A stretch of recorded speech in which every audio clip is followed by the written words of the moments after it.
Maraming tanong, maraming sagot, maraming haka-haka at maraming mga katha. Nagsasalimbbayang mga paliwanag, gaya ng hangin ng aral na nagdadala sa tao sa magkabi-kabilang paniniwala. Ngunit, isa lamang ang dapat matanghal: ang sagot ng Biblia.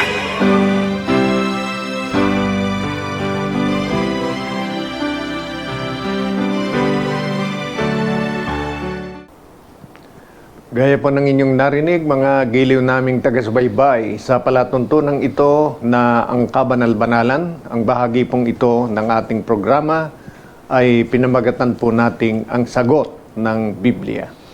Welcome po muli mga kaibigan at mga mahal na taga-subaybay sa bahaging ito ng ating palatuntunan, ang sagot ng Biblia. Ito po ay kasama o portion pa rin nitong ating pangkalatang palatuntunan ng kabanal-banalan. Ngayon ay muli po kaming nag-aanyaya ng inyong partisipasyon sa mga pagtalakay po natin sa pamamagitan po ng pagpapadala ng inyong mga mensahe sa ating mga text lines o text via text messaging.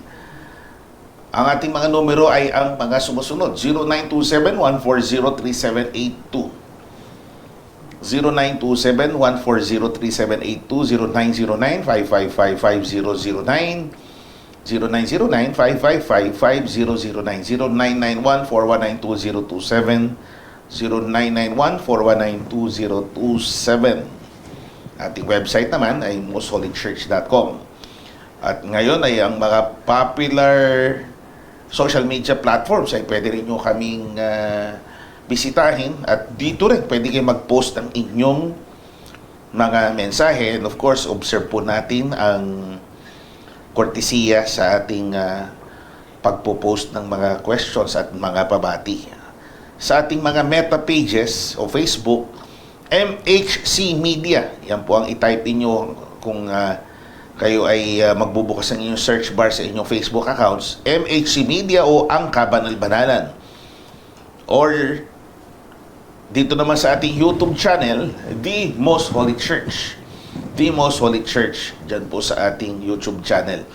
Para sa kabatiran nyo po, mga kaibigan, mga bago nating taga-subaybay, ang Kabanal-Banalang Iglesia is a duly registered, government-registered religious organization na ang base po nito, ang offices ay matatagpuan sa number 688 Rahabago Street, Gagalangin, Tondo, Manila. And by the way, ibig din namin kayong anyayahan sa mga araw-araw po nating palatuntunan. Mga short lang po ito na morning na program just to perk your mornings up, gisingin kayo, inspire kayo.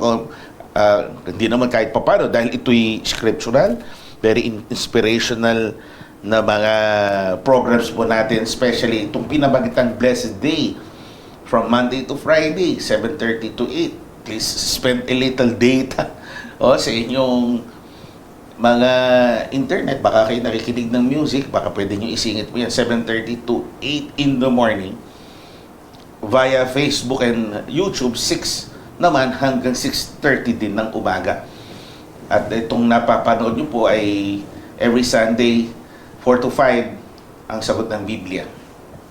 Samantala, narito rin po yung ibang program natin na mapapanood sa Station Kiss FM at maging sa mga social media platforms po natin. The Climb, Sundays 7 to 7:30 in the evening. Ito namang Likha-Awit, Sundays 7:30 to 8. Ang Kabanal-Banalan, Mondays, Wednesdays, and Thursdays, 7 to 7:30.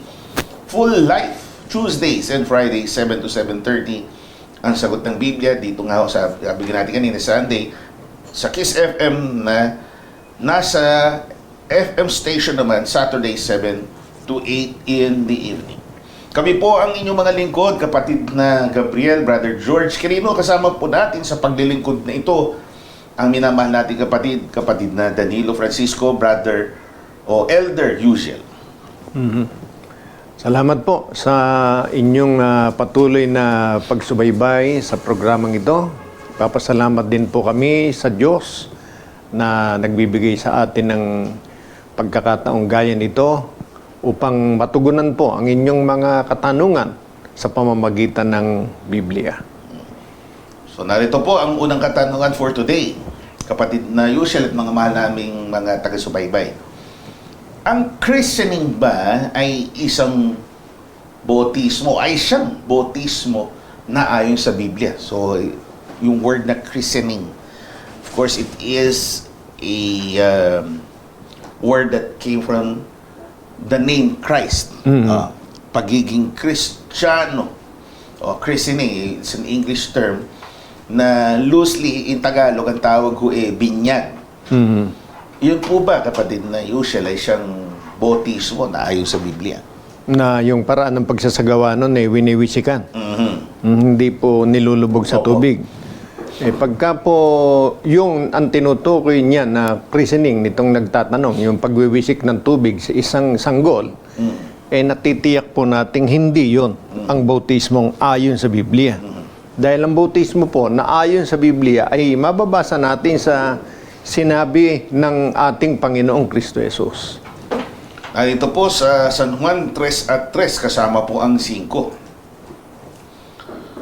Sumagot si Jesus at sa kanya'y sinabi, Katotohanan sinasabi ko sa inyo, maliban na ang tao'y ipanganak na muli, ay hindi siya makakakita ng kaharian ng Diyos. 5. Sumagot si Jesus, Katotohanan sinasabi ko sa iyo, maliban na ang tao'y ipanganak ng tubig at ng Espiritu, ay hindi siya makapapasok sa kaharian ng Diyos. O yan, napakalinaw kung atin pong uunawaing mabuti ang mga pagpapahayag o pagtuturo ng Panginoong Kristo Jesus nung pagkakataon na tinatanong siya ni Nicodemo na kung paanong ang tao ay makapapasok sa kaharian ng Diyos. Opo. Maliwanag ang sagot ng ating Panginoon, kailangang ipanganak na muli ang tao. Nagkamali nga si Nicodemo ng intindi, akala niya, papasok ulit sa tiyan ng nanay. Physical. Kaya sabi ng Panginoon, hindi yun.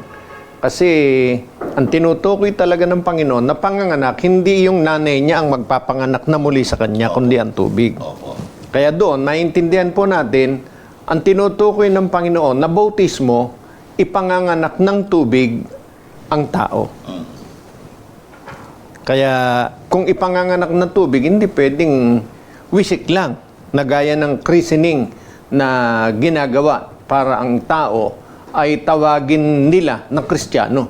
Dahil sa Biblia po, ang bautismo gaya ng panganganak napapaloob sa tubig at binigyang halimbawa po yan ng Panginoon, hindi nung siya'y sanggol, kundi nang siya'y nasa edad, humigit kumulang sa 30 taon. Opo. Basahin So natin. adult na po, kapatid na Yusel. Narito po, sa Matthew 3:16 sa King James Version po natin babasahin. And Jesus, when he was baptized, went up straightway out of the water. And lo, the heavens were opened up unto him, and he saw the Spirit of God descending like a dove and lighting upon him. O yan. Maliwanag naman, no? Ang Panginoong Hesus ng siya'y bautismo niya ay lumabas mula sa tubig at ang langit aanyi na nga buksan sa kanya at ang Espiritu ng Diyos na gaya ng kalapati ay bumababa sa kanya. Kaya hindi ho wisik ang ginawa sa Panginoon. Una, nung siya po ay bautismohan, hindi po nung siya'y sanggol. Nung sanggol, siya po ay ipinanalangin ni Simeon. Pero nung bautismohan siya, hindi na po siya sanggol noon. 30 taon na siya. At ang bautismo na ginawa, maliwanag po. Pagkatapos na siya bautismohan, umahon siya lumabas Opo. sa tubig. So, ibig sabihin, napaloob sa tubig. Opo, lubog. Lubog. Although meron nga akong contention niya, di ba, kapatid na Yusel, dahil nga ang baptism o bautismo ay galing sa isang salitang Griego na ibig sabihin ay immersion. Meron Opo. konti lang, very slight lang na issue na kung saan yung immersion ay parang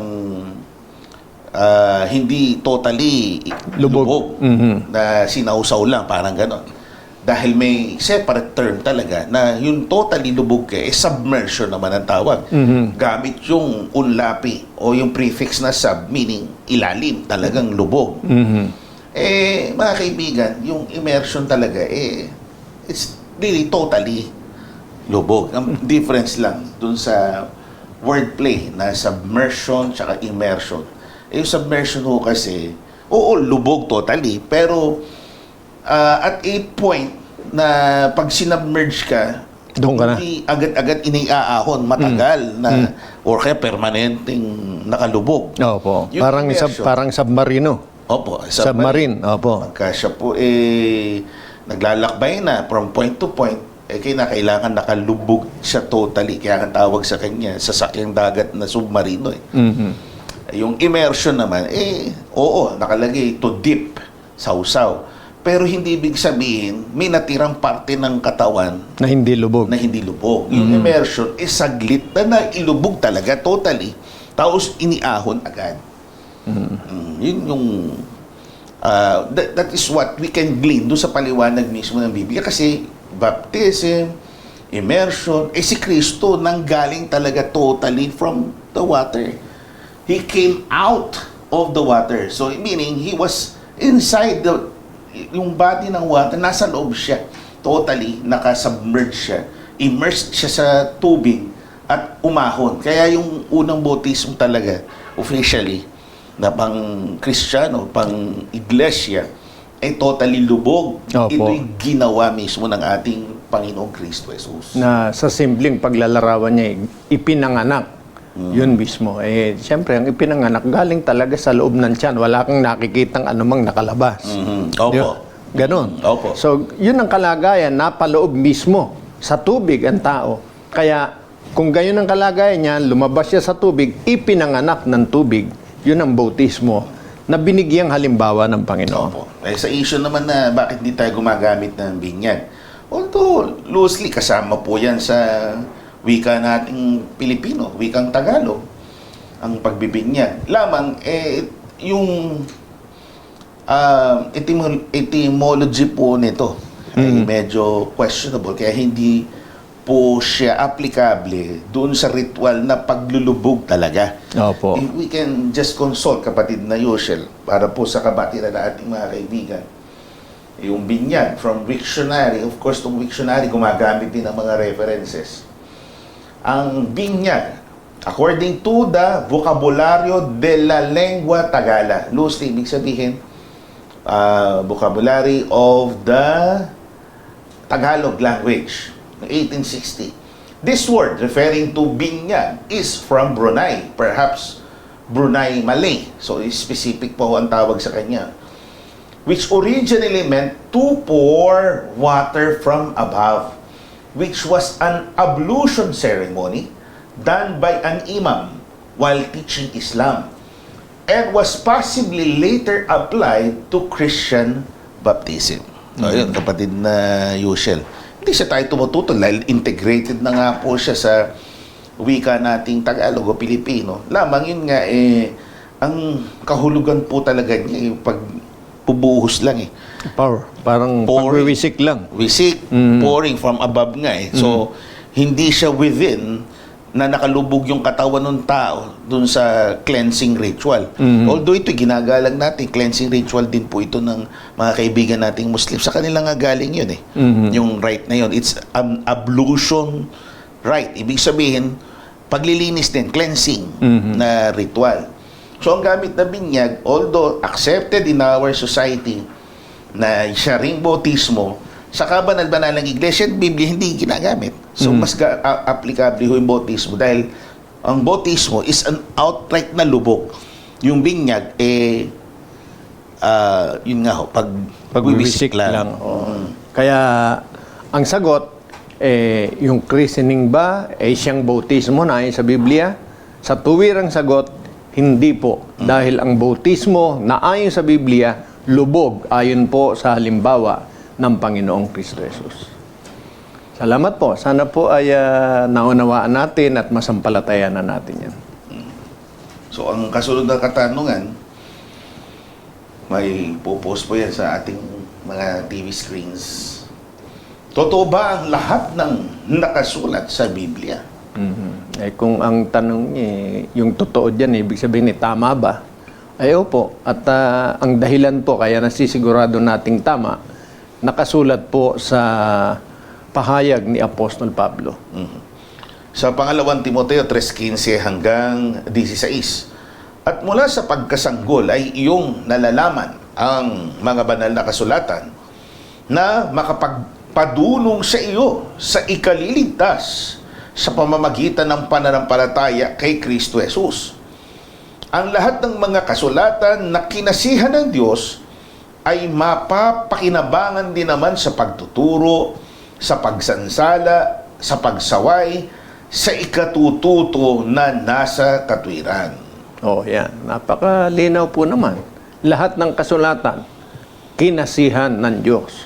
Okay, pagka kinasihan ng Diyos at ikaw ay sumasampalataya sa kapangyarihan ng Diyos, sa magagawa ng Diyos, hindi mo iisiping merong mali at merong hindi totoo sa nakasulat sa Biblia. Kasi ang mapatnubay, ang Diyos. Kaya sigurado tayo sa nakasulat. Pagka mag-aalinlangan ka dito, pag-aalinlanganan o pinag-aalinlanganan mo yung Diyos na kumasi o na matnubay sa mga sumulat dito. Siyempre, may mga kontra ho dyan. Nasa sa kanila po yun. At nasa karapatan sila na usisain, suriin ang Biblia.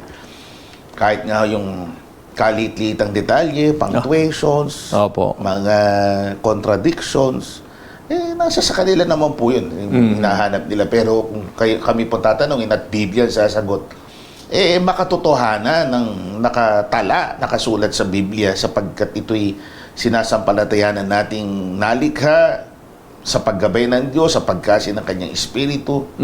Kaya ang historical, yung wisdom na nakukuha natin dito, yung mga prophecies, yung mga pagtuturo sa ikatututo natin, gaya ng sinabi ni Apostol Pablo, yan po ay makatotohanan na talagang mapapakinabangan nating mga tao. Kaya kung ipakilala po ito ni Propeta Isaias, ito yung aklat ng Panginoon.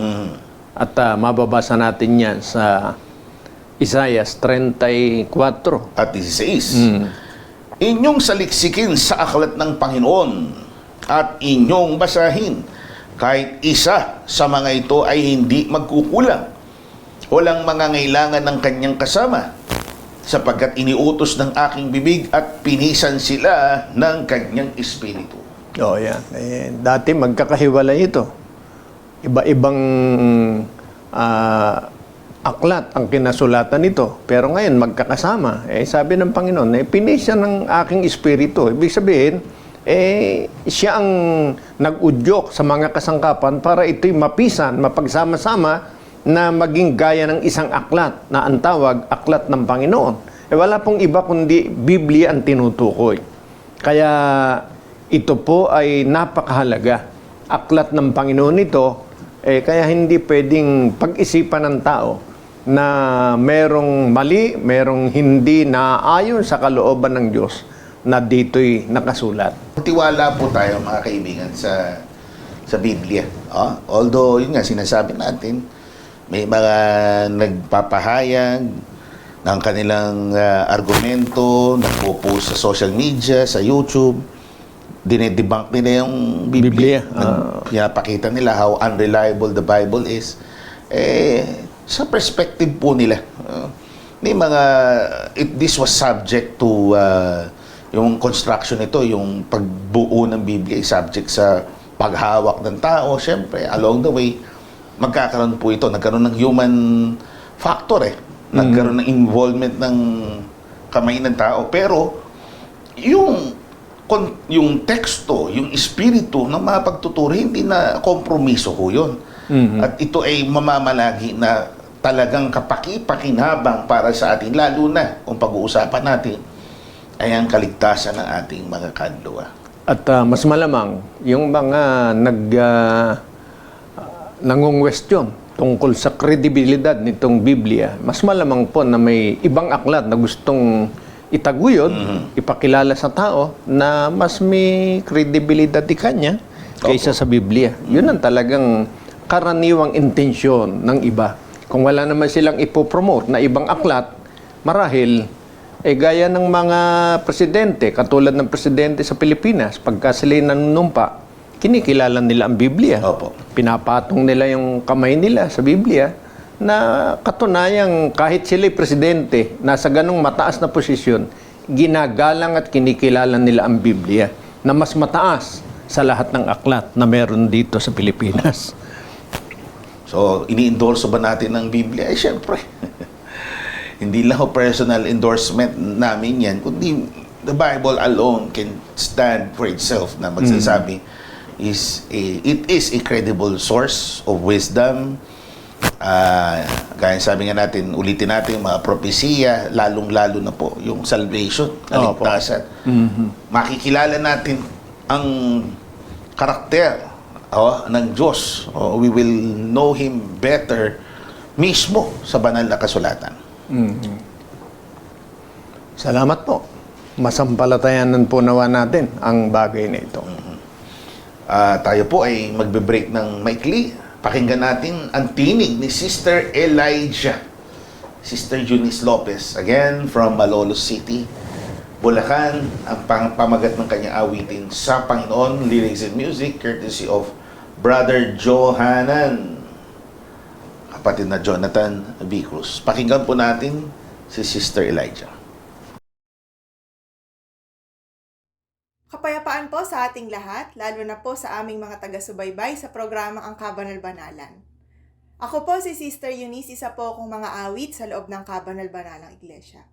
Isang malaking karangalan po ang mabigyan ng pagkakataon upang kayo ay mapaglingkuran sa pamamagitan po ng programang ito. Sa mga susunod po na bahagi ng aming programa ay ipakikilala po namin sa inyo ang mga likhawit sa loob ng Kabanal-Banalang Iglesia.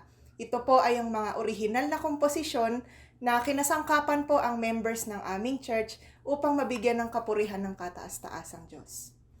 Ang pamagat po ng unang awit na akin pong ipaglilingkod sa inyo ay may pamagat na sa Panginoon. Ito po ay isinulat at nilapatan ng himig ni Brother Johanan o Brother Jonathan Cruz.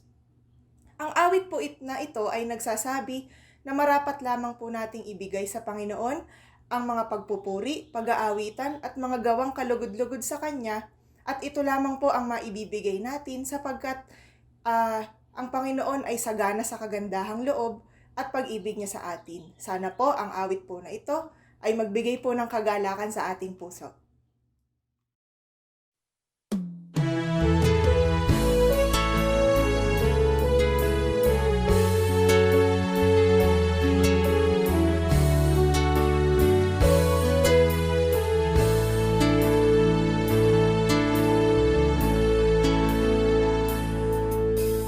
Sa Panginoon na aking pastor, aking ihahandog, gawang kalugod-lugod, mga pagpupuri, pag-aawitan at paglilingkod ng buong katapatan sa'yo, Hari. Ialay ko aking puso't kalakasan. Salamat sa iyo, Hari, mapagmahal. Ang agape mo ay walang hanggan. Di ginaganti aming mga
Salamat po kapatid na Elijah sa inyong paglilingkod na ito. Kapatid na Yusel, ang kasunod na katanungan. Ito po medyo mga controversial na kaunti. Ano po ang pananaw ng Biblia sa polygamia? Sa wikang Ingles, polygamy. Mas kilala sa tawag na polygamy. Sa Biblia, mula pa noon hanggang sa kasalukuyan, nananatili po naman na talagang ang kalooban ng Diyos, hindi po mag-asawa ng marami. Opo. So, yun ang ibig sabihin ng polygamy, no? By definition, baka doon iba hindi pa pamilyar. Opo. Polygamy is having Maraming asawa. more than one. Pagkadalawa, bigamya. Opo. Bigamy. Pero yung multiple partners, multiple wives, ang tawag po yung polygamy. So, as you were saying, kapatid na Yusel, Opo. hindi talaga ito ang Kalooban ng Diyos. kalooban. Oo. Basahin natin. Narito po, mga kaibigan, sa Genesis 2:24. Kaya't iiwan ng lalaki ang kanyang ama at ang kanyang ina, at makikipisan sa kanyang asawa, at sila'y magiging isang laman. Talagang isa lang. Kasi makikisama sa kanyang asawa. Opo. Hindi sa kanyang mga asawa. Kung mapapansin niyo po, mga kaibigan, dito, si Eva at Adan, wala pa hong ama at walang ina. Dahil Opo. sila yung unang nilikha. Pero binanggit na ho dito, yung tungkol sa paglisan sa ama at sa ina, yung mga kasunod na henerasyon, applicable sa inyo to. Opo. Ibig sabihin, pagka kayo'y nagsipag-asawa na, lilisanin ninyo ang inyong ama at ina. Ibig sabihin, hindi naman kakalimutan nyo yung magulang nyo. Baka magulang nyo pa rin. Lamang ibig sabihin, bubuo na kayo ng sarili nyong pamilya. At sa pagbubuo ng pamilya, isang asawa lamang. Kaya ang kanilang magiging estado, tawag sa kanila isang laman, one flesh, isang laman na entity na kinikilala ng Diyos, although individual sila, lalaki at babae. Oras na sila'y kinasal, tinuturing silang isang laman, comprised of two individual persons. Dalawa lang, kapatid na Yusel. Kaya kung meron pong mga lingkod ang Diyos ng una na nagkamali at nagkaasawa ng marami, hindi po ibig sabihin nun ay kinikilala ng Diyos na yun ay hindi nila pagkakasala. Opo. O kaya yung higit sa isa ay asawa pa rin nila. Parang si Abraham. Di ba? Meron siya talagang asawa. Nagkaanak siya kay Agar. Opo. Pero ang tinutukoy talaga ng Panginoon na asawa niya, si Sarah. Bukod dyan, siyempre, yun, ika nga, by default, sa sitwasyon na yun, hindi naman niya technically naging asawa si Agar. Opo. Naging ibang babae lang. Dahil property talaga, alipin. Opo. Yun ho yung sitwasyon noon na kung saan ang alipin ay property ng amo. So, pwedeng ipagamit talaga siya. Kumbaga, kung ano yung pinagawa sa alipin ay counted dun sa kanyang Panginoon. Kaya pinaitulog niya dahil hindi sila magkaanak, binigay sa kanya na babae na parang sisidlan, maging sisidlan ng kanyang binihi para magkaanak siya sa pamamagitan ni Agar. Pero pasubor tayo ng konti, kapatid na Yusel. Maraming instansya na higit sa isa, hindi lang isa. Si David, 5. Si Solomon, sabi 700 asawa At 300 babae. kokonti, no? 1,000 in total. Kaya kung i-imagine niyo po, 365 days lang ang isang taon, paano niya hahatiin yung kanyang atensyon sa mga asawa na yon? Ika nga. Kakaunti pa pala yung kay Ramon Revilla, no? Ay, oo. Aminado naman yung isang public figure na self-confessed na marami siyang naging minahal. Yan ang termino natin gagamitin. Marami siyang minahal. So, there we are, mga kaibigan. Nangyari ito, ibig bang sabihin, hindi na ito ipinagkulang ng mga bantog pang mga karakter sa Biblia. Hindi ibig sabihin nangyari yun. Kinalulugdan ng Diyos yun. Situational ho kasi yun, mga panahon na yun, kung saan ang panahon ng patriarka, halimbawa, ang isang babae na walang asawa, kapatid na Yushel, hindi nagkapala na mag-asawa, either yan ay magugutom kasi nagre-rely lang yan sa tatay niya, sa kuya niya, sa kapatid niya o nalalaki. Walang hindi edukado, hindi trained ang mga babae. Pag hindi siya nakapag-asawa, either magugutom siya o mauuwi siya sa pagpo-prostitute.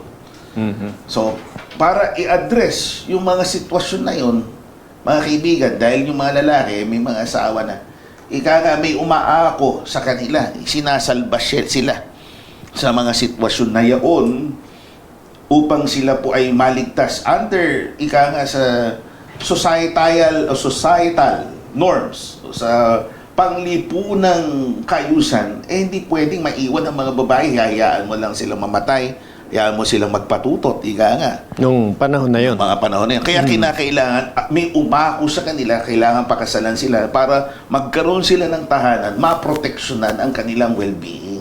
Pero yun ayon sa kanilang pamumuhay na kalagayan nila noon. Patriarchal. Pero hindi yun ang utos ng Diyos. Opo, tama po kayo doon, kapatid na Yusel. Fast forward ulit tayo. Yung panahon ni Solomon na napakarami niyang babae, siyempre, sinisecure niya yung kanyang kaharian. Alam, kaya nito sa atin, setting natin sa Pilipinas, may agawan tayo sa teritoryo, di ba? Noon, dynamic yan, napaka-continuous yung agawan sa teritoryo, lalo na sa Israel. Noon pa yan, yung agawan ng teritoryo. Para matiyak mo ang kaligtasan, masecure mo ang teritoryo ng Israel, ang isang hari, kinakailangan maglaro ng politika. Anong political play ang ginawa po niya? Nakipag-alyansa po siya doon sa mga kaharian na kapaligid sa Israel. At ang kanyang pakikipag-alyansa, para ito ay maisa-formal, kinakailangan niyang pakasalan yung mga anak na babae noong mga hari na nakapaligid para mapagtibay ang kanilang alyansa, para kung kailangan ng mga kalyado niya ng tulong, tutulong siya. Kung kailangan naman niya ng tulong, tutulungan siya ng mga kalyado niya. Yun po yung tinatawag na political accommodation, political ploy ng isang hari para mapagtibay ang kanyang kaharian. Kaya marami siyang naging babae, marami siyang naging asawa. Ulit po natin, sabi nyo nga kanina, kapatid na Yusel, hindi ibig sabihin, ito'y approval na ng Diyos. Na ang katalagahan, isang asawa lang talaga. Opo. Kaya yun pinagkasalan ni Solomon. Opo. Hindi ayon sa kalooban ng Diyos yun. Pero sa pagpapatuloy ng panahon hanggang sa panahon ng mga apostol, hindi po nabago ang kalooban ng Diyos. Nananatili ang gusto talaga ng Diyos ayon sa kanyang utos, isa lang ang asawa. Opo. At mababasa natin yan sa sulat ni Apostol Pablo. Kay Tito 1 at 6. Kung ang sino man ay walang kapintasan, asawa ng isang babae lamang na may mga anak na nagsisampalataya na hindi may susumbong sa pangliligali o suwail. Yan. Kaya dyan mapapansin natin, ang talagang kautusan tungkol sa pag-aasawa, isa lang. Yung lalaki, mag-aasawa ng isang babae lang. Hindi pwedeng marami. Kung merong mga lingkod ng Diyos ng una na nag-asawa tulad ng nabanggit na, yun po'y labag sa kalooban ng Diyos. Dahil nananatili hanggang sa panahong Kristiyano, hanggang sa panahon po natin, isa lang ang dapat na maging asawa. Pwedeng mabago yon kung patay na yung una. Opo. Pero pagka buhay, mananatili na yun ang kanyang asawa. Kaya yun yung dinedeklara sa kasalan. Opo. Till death do us part. Opo. Pag dumating yung kamatayan, till death do us part, saka lang sila pinaghiwalay o nakakalag sa pananagutan ng pagkakaroon ng isang asawa lamang. Opo. Kaya hindi po ayon sa Biblia ang poligamya. Ang sagot ng Biblia. Ating masabi natin, parating lang natin ang pakikiramay sa mga kapatid natin na naulila ng ating isa sa mga magigiting na ministro sa iglesia, kapatid na Reuel, kapatid na Benjamin Benavides ng Rizal. Siya po ay isang bayani o kampyon, bayani ng iglesia na namayapa po siya kamakailan. Kami po ay nakikirami, at maging si kapatid na Rodel Carlos ng Marikina at ang kanyang pamilya sa pauna ng kanyang may bahay, si kapatid na Eva Carlos na Amnaniraya. Kami po ay nakikiramay sa pagtatagumpay, sabihin na talagang pagtatagumpay, pamamayapa po ng nasabing mga kapatid. From polygamy, tayo po ay tatalo naman sa iba pang issue tungkol sa relasyong pag-aasawa. Sumasang-ayon po ba ang Biblia sa diborsyo? Ito ay mainit na usapin yan, kapatid na Yusel. Dito sa Pilipinas, ay usapin sa Kongreso. Approve na ba? Mahati halos eh. Talagang parang nasa gitna. Merong sumasang-ayon, Merong hindi. merong hindi. Siguro ang ibig sabihin nitong tanong, kung boboto ba ang Biblia, binoboto ba ang diborsyo? Parang ganon, no? Opo. Matitiyak po nating hindi. At yan ay nakasulat sa Mateo. Opo. Tingnan po ninyo. Narito, mga kaibigan. At sinabi, dahil dito'y iiwan ng lalaki ang kanyang ama't ina at makikisama sa kanyang asawa, at ang dalawa'y magiging isang laman.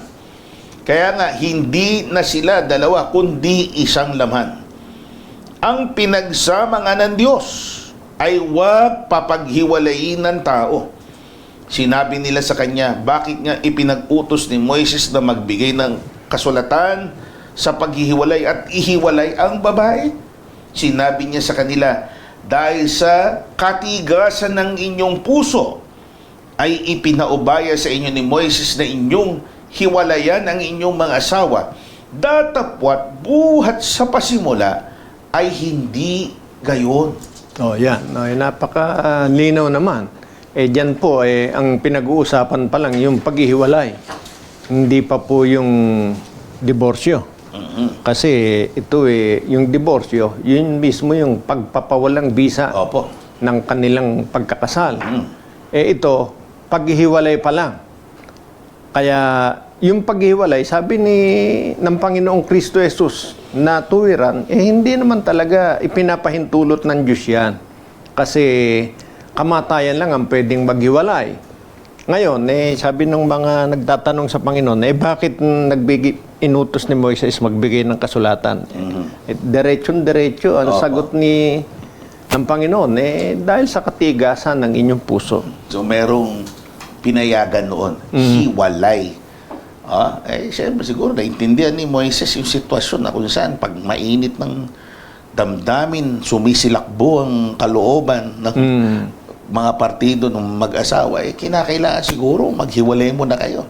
Saka kahit na kinukumbinsin niya, ayaw Opo. sabi niya, katigasan niyo na yan. Opo. Ayaw niyo Hiwalay, sa termino natin ngayon, separation, na sa mata ng hudikatura, tinatawag ko itong legal separation. Ibig sabihin, pag kayo ay hindi na naninirahan sa ilalim ng isang bubungan, mamamalagi kayo mag-asawa, hindi kayo pwedeng magpakasal sa iba. Kayo ay hiwalay lang physically. You're not, sa termino ng legal, you're not cohabitating. O wala akong cohabitation na nangyayari. Wala akong hindi ho nananahan sa isang lugar sila bilang mag-asawa. They're not exercising their responsibilities as husband and wife. So sila yung naghihiwalay, legally separated ang tawag ho doon, na kung saan mamamalagi po sila na mag-asawa. Inulit po natin, yun yung pinapayagan lang sa Biblia. Namamalagi sila mag-asawa, pero na hindi sila pwedeng kumontrata ng ibang kasal sa ibang partido. Kaya kung itong mga talatang ito ay ginagamit na batayan ng mga nagsusulong ng batas na diborsyo, Opo. malinaw po na hindi inaayunan ng Biblia yung bagay na yon. At lalong ang Diyos ay tuwiran na matitiyak nating hindi ayon sa Opo. diborsyo. Mababasa natin yan sa Malakyas. 2:16. Dito sa version New International, Malakay 2:16. I hate divorce, says the Lord God of Israel, and I hate a man's covering himself with violence as well as with his garment, says the Lord Almighty.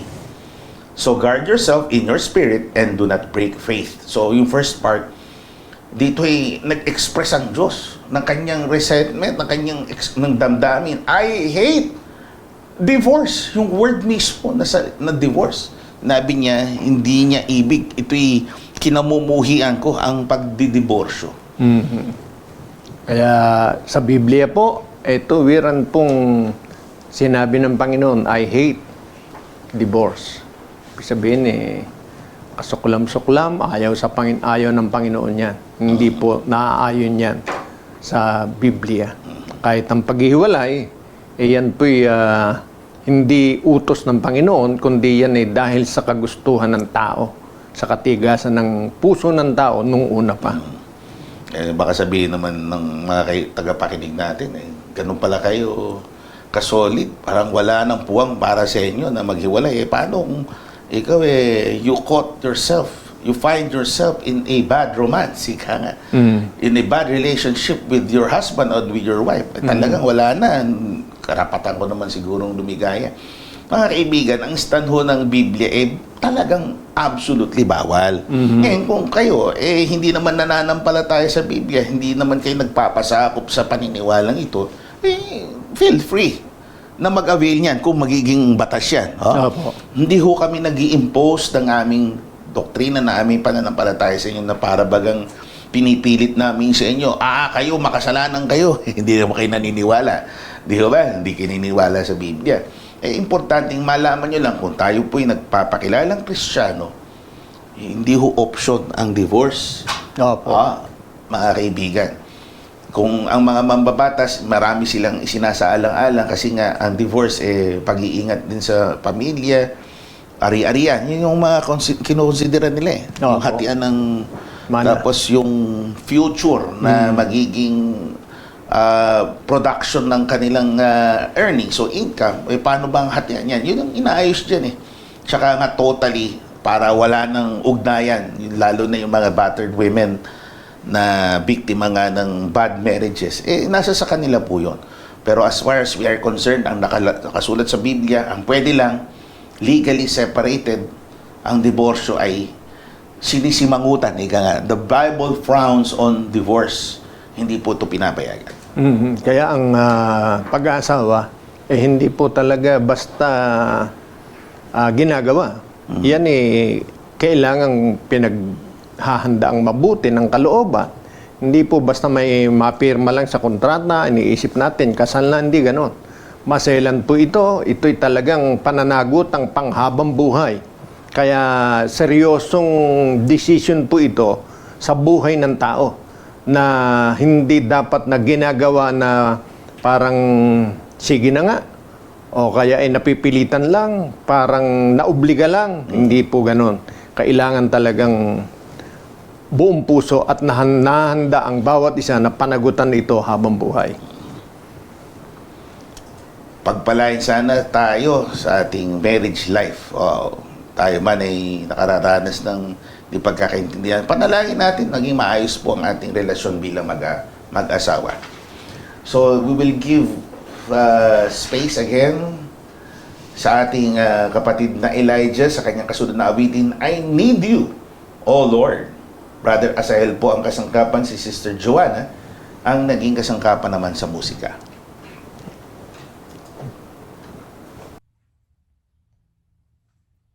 Kapayapaan pong muli sa aming mga taga-subaybay. Hinihikayat po namin kayo na patuloy na manood at i-share ang programang Ang Kabanal-Banalan. Sa mga pagkakataon pong ito ay makaririnig po kayo muli ng isang awitin na ang pamagat po ay I Need You, O Lord.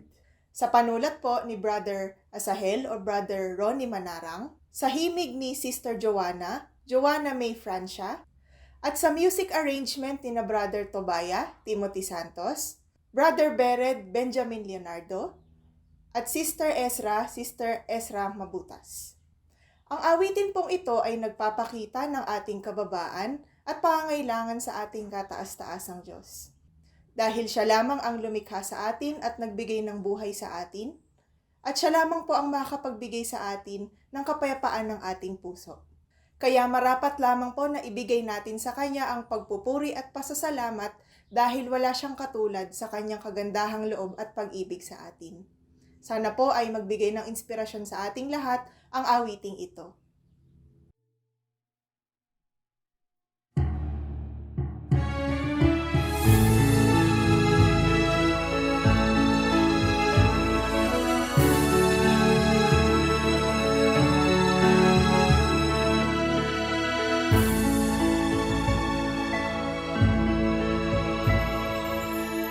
I come near to you with a humble heart.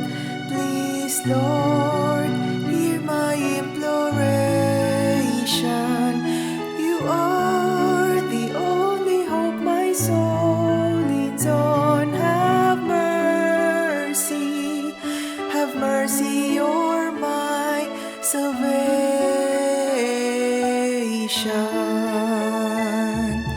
I entrust everything. I know you are listening. To remain in you is all I am desiring. Hold me, Lord, light my path in this world, so I may live fulfilling your words. Restore my soul, uphold me, oh my Lord. I need you, my Lord. You are my stronghold. You are my life. With you I am in peace. I'll magnify you as long as I breathe.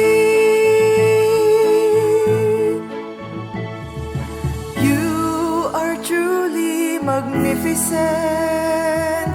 Lots of praises to you will send. There's no one like you in heaven and on earth. So glorious in love, kindness and holiness.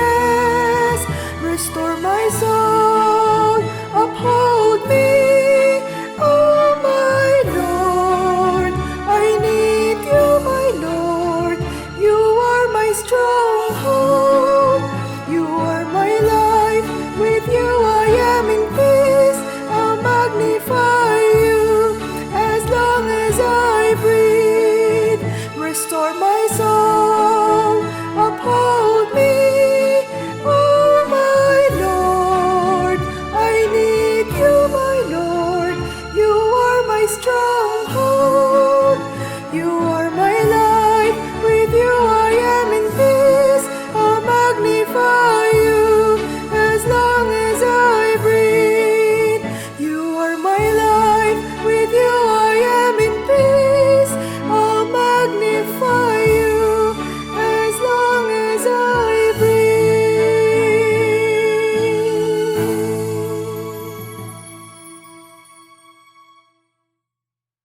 Ang kasunod na katanungan, kapatid na Yushel, hindi ba sinunod ni Apostol Pedro ang utos ng Panginoon sa Marcos 28:19? Sinuway ba niya to, kapatid na Yushel? Sa Mateo, 28:19. Basahin ho natin. Dahil dito, magsiyaon nga kahit gawin ninyong mga alagad ang lahat ng mga bansa na sila inyong bautismuhan sa pangalan ng Ama at ng Anak at ng Espiritu Santo. Hindi ho maaari na hindi sundin yan ni Apostol Pedro. Kasi si Apostol Pedro talagang mabuting alagad ng Panginoong Kristo Jesus. At isa sa masunurin yan sa kung ano ang sinabi ng Panginoon. Kaya sigurado po tayong sinunod yan ni Apostol Pedro. Kung meron pong nagsasabi na hindi niya sinunod ang Panginoong Kristo Jesus, baka po hindi lang naintindihan. Opo. Yung mismong salita dyan ng ating Panginoong Kristo Jesus na bautismohan sa pangalan ng Ama, ng Anak at ng Espiritu Santo. Kasi po, iniisip siguro nung nagtatanong, hindi ba pangalan ng Ama, ng Anak at ng Espiritu Santo, iniisip niya siguro, dapat tatlong pangalan yun. Pangalan ng Ama, ng Anak at ng Espiritu Santo. Pero hindi po gayon. Isang pangalan lang po ang tinutukoy diyan, lalo na po kung yan titingnan natin o babasahin natin sa wikang Ingles. Hindi po sinabing names, kundi name. Name, pangalan. Isang pangalan lang, basahin natin. Referring to the same verse, Matthew 28:19. Opo. Go ye therefore and teach all nations, baptizing them in the name of the Father and of the Son and of the Holy Ghost. O yan, hindi po names. Name, isang pangalan lang ang tinutukoy, ukol sa Ama, Anak, at Espiritu Santo. Kasi po, ang iniisip ng iba, tatlong pangalan yan. Pangalan ng Ama, ng Anak, at ng Espiritu Santo. Hindi po gayon ang nakasulat. Ang nakasulat, isang pangalan lang para sa sinasabing Ama, Anak, at Espiritu Santo. Anong pangalan yon? Ayon sa pagsunod at pagtalima ng mga apostol, lalong-lalo na po ni Apostol Pedro. Basahin natin. Si Apostol Pedro mismo, Gawa 2:38, sinabi sa kanila ni Pedro, mangagsisi kayo at mangagbautismo ang bawat isa sa inyo sa pangalan ni Hesu Kristo sa ikapagpapatawad ng inyong mga kasalanan at tatanggapin ninyo ang kaloob ng Espiritu Santo. Yun yung pangalan na sinasabing pangalan ng Ama at ng Anak at ng Espiritu Santo. Hindi po magkakaiba o tatlong pangalan. Isang pangalan lang ng Ama at ng Anak at ng Espiritu Santo. Kaya nang magbautismo ang mga apostol tulad ni San Pedro sa pangalan ng Panginoong Hesukristo dahil malinaw po sa kanya na yung Ama, yung Anak, yung Espiritu Santo, may isang pangalan lang, Hesukristo. Kasi po, hindi po siya naniniwalang yun ay magkakaiba. Ngayon, pagka ang paniniwala po natin, magkakaiba yun, pagbibintangan nga natin na masuwayin at hindi sumunod si Apostol Pedro. Yun po ika nga eksakto, swak na swak sa paliwanag. Isang pangalan, yung nakilalang Ama't Anak Espiritu Santo. Opo. Ang ating Panginoong Kristo Jesus. So, walang pagsaway, Opo. hindi niya dinefy yung bilin ng Panginoong Kristo Jesus. Manapa, mas lalo niya pinagtibay, kinalaro niya, ito yun, sa doktrinang ito na iisang Diyos. Walang Trinidad, ika nga. Opo. Binobotismo namin kayo at sa pamamagitan ninyo, tatanggapin niyo talaga ang pagpapatawad sa kasalanan at pagtanggap din sa kaloob ng Espiritu Santo. Opo. So, salamat po at tulungan tayo ng Diyos na masampalatayanan yung mga mahalagang bagay na yan. Sa pagkakataong ito, ang kasunod na bahagi. Tayo po'y pag-uukol na ng panalangin. Opo. May mga prayer requests po tayo. May mga kapatid tayo from Pampanga. Si kapatid na Tennessee, nagmihiling na isama sa panalangin dahil sa dadaan po siya sa isang procedure, medical procedure, para sa kanyang taglay na karamdaman. Sama rin natin ang kapatid na ang MK Jeriel, Opo. Archimedes Macalino. Nandyan na rin siya sa Pampanga, nagpapalakas. Siya po'y isa sa mga magigiting na mga elders sa church na originally is from Bohol. Although siya pa rin dyan, dinala mo na dito sa Luzon for immediate care, medical care na mas akma dito sa lugar na sa Pampanga. At kahit kayo po, mga giliw naming taga-subaybay na hindi man nakapagpaabot ng inyong kahilingan, request, para po sa inyong mga nais na idulog sa Panginoon. Kalaki po kayo sa panalangin na lagi naming inihibik sa Diyos para tulungan po tayo sa ating pamumuhay sa mundong ito. Maging ang ating mga kapatid na kahit nasa katandaan na ay nagsisikap na itaguyo ng buhay, Kristiyano at paglilingkod sa Panginoon. Pangunahan po tayo ng ating minamahal, ginagalang kapatid na Gabriel. Tayo po'y magkukul ng panalangin. Aba, Panginoon namin Diyos. Aming Diyos. Amang makapangyarihan sa lahat, nakapangingibabaw ka sa lahat ng bagay. Opo. At sa iyong pagpapasyang may angking katalinuhan ay nagpapakababa kami na ipinapasakop namin sa iyong kapangyarihan ang aming mga kapalaran. Amen. Kaya nga sa oras na ito ay nagpapasalamat kami sa binigay mong mga sandali, mga pagkakataong na kami ay nakipagtalastasan sa iyo sa pamamagitan ng pagbabasa ng Biblia. At ngayon ay napag-unawa namin, naragdagan kami ng mga kaalaman sa pamamagitan ng iyong mga kasangkapan. At mula dito ay hinihiling namin sumibol ito at magbinhi sa aming mga puso.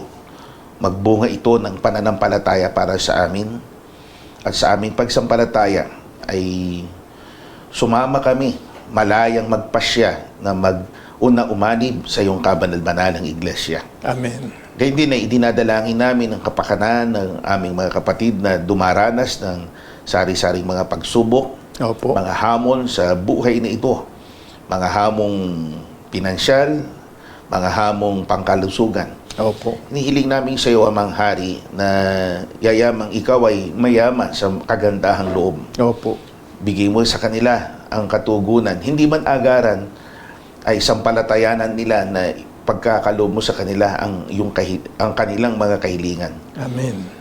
Inihahabilin din nila, binibigay nila sa iyong kamay ang kanilang mga sitwasyon na kung saan kung sila ay dadaan sa mga procedure na medikal, Opo. mga kaalamang pangtao na binigay mo rin sa sanlibutan, sa amin, nananalig kami na ito ay bahagi ng iyong pagpapasya para sa amin. At kung matapos ito at lumikha o magbunga ito ng kagalingan sa aming lupang katawan, huwag kaming makalimot na magbalik sa iyong paanan at sambitin nitong labi ang taus-pusong pasasalamat at sambahin ang dakila mong pangalan. Amen. Ama, alalahanin mo rin ang mga nagdaranas ng mga kalungkutan, aliwin mo sila ng banal mong Espiritu. Kung sila man ay dinadalaw ng matinding kalungkutan, resulta ng pagkawala ng kanilang mga mahal sa buhay, resulta ng iba't ibang mga kabiguan, ipaunawa mo sa kanila na ang sandaling yaon ay pansamantala lamang. Amen. Ang bukas ay naghihintay sa amin. Ang sagana mong pagpapala ay isa sa amin, mga magkakapatid, sa aming iyong mga nilikhang mga tao, sapagkat ang iyong pag-ibig ay tumatahan sa buhay naming mga magkakapatid. Amen. Alalahanin mo rin ang aming matandang pangkalahatan, Opo. ang obispong inilagay mo sa aming unahan, at 10 ng kanyang mga kasamahan na nangangasiwang walang humpay at buong sikap at pag-ibig na naglilingkod sa kapatiran. Amen. Bigyan mo pa sila ng higit na mga kaalaman, mga pagpapasyang tunay ngang game changer o makapagbabago at papaibayo pa ng pananampalataya ng kapatiran upang marating naming tiyak ang minimithi naming kasakdalang ukol sa Espiritu. Amen. Sa ganito, hinihiling namin ang lahat at ang pangkalahat ng pagpapalay gagawad mo sa amin sa programang ito at sa lahat ng mga nagsisipakanig. Palibas ay hinihiling namin ang lahat sa iyong pangalang Diyos at Kristo Jesus na aming tagapagligtas. Amen. Maraming salamat po mga kaibigan at mga bigiliw naming mga taga-subaybay. Muli po namin kayong inahiyan sa susunod pong linggo sa ganito ring oras at istasyon, DWBL, Kiss FM at sa ating mga social media platforms. Kami po ang inyong mga lingkod at kapatid na Gabriel. At kapatid na Yusiel. Ang panalangin po naming magkakapatid sa kabanal-banalang Iglesia ng Diyos kay Kristo Jesus ay Kapwa nawa tayo bantayan ng Panginoon sa ating paghihiwalay. Mispa.